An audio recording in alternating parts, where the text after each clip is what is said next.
let's take a little closer look on how to be consistent during the off season. First thing I would say is let's learn to practice a little bit more like the pros. When you go to a tour event, there's a lot of very intentional practice rehearsals, a lot of thoughtful movements, and a lot of focus.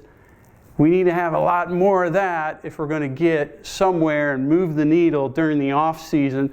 So I'd recommend even just training indoors if you don't have a basement or a garage where you can hit balls into the net. I mean, we've got all kinds of challenges in the off season with bad weather and holidays and bad temperatures, okay? So I would say get your rehearsals up and really try to have some intention. What I'm trying to do is get that shaft to lean forward and flight that wedge. So it's not uncommon to have 10, 15 degrees of shaft lean if you're going to hit a distance wedge and spin it like the pros, okay? So I'm making sure I have lead wrist flexion here.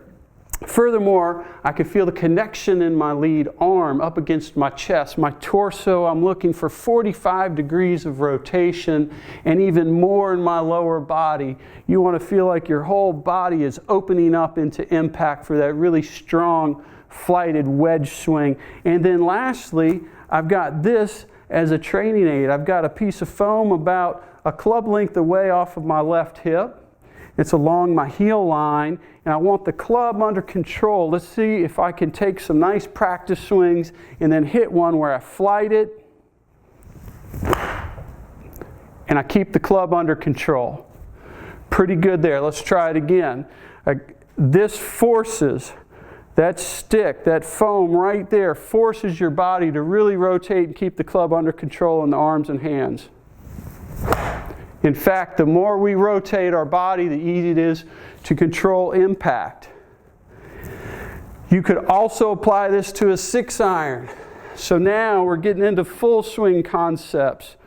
You could do all these same things. These are core training principles on how to improve impact position. Lots of practice swings and a lot of intention here, building strong impact. So I'm going to try to flight this 6-iron down. A little bit fat there. Let me try it again. I controlled it on the other side, but I didn't hit it well, so. And that's nice and flush. A little tap of the foam.